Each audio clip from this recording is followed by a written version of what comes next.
রবীন্দ্র জয়ন্তীতে মিষ্টির নাচ।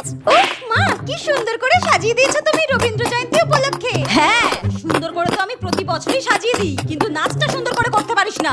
আরে হ্যাঁ হ্যাঁ মা, তুমি নাচ শিখিয়েছো বলে কথা, আমি কি ভুলতে পারি? আমার ঘরে কটা মাথা আছে? নে, অনেক পাকা পাকা কথা বলেছিস। এই পাকা পাকা কাজগুলো যেন স্টেজের মধ্যে করা হয়। এবারও যদি নাচ ভুল করেছিস, চল তাড়াতাড়ি লেট হয়ে যাচ্ছে। চলো চলো মা চলো। নমস্কার নমস্কার নমস্কার। এই মিষ্টি তো এই বছর বৈশাখী ম্যামের কাছে রবীন্দ্র জয়ন্তী নাচ শিখতে আসেনি, তাহলে কার কাছে শিখলো? জানি না। আমাকে আমাকে তো এবছর আমার মা নাচ শিখিয়েছে। তাহলে তো তুই নির্ঘাত ভুল করবি, তোর মা তো নাচ করাতে পারে না। তুই কি বললি? তুই আমার মাকে অপমান করলি, তোকে আজকে মেরে শেষ করে দেব।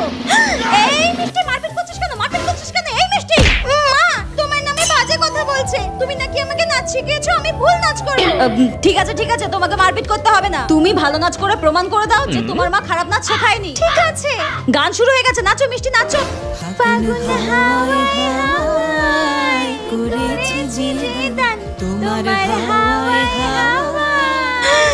ভাবতেই পারছি না আমার মেয়ে এত ভালো নাচ করতে পারে। করেছি যে দান।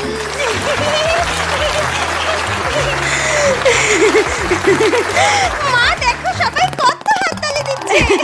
আমার সোনা মেয়ে। খুব আনন্দ হচ্ছে। দেখেছিস তো, হিংসুটের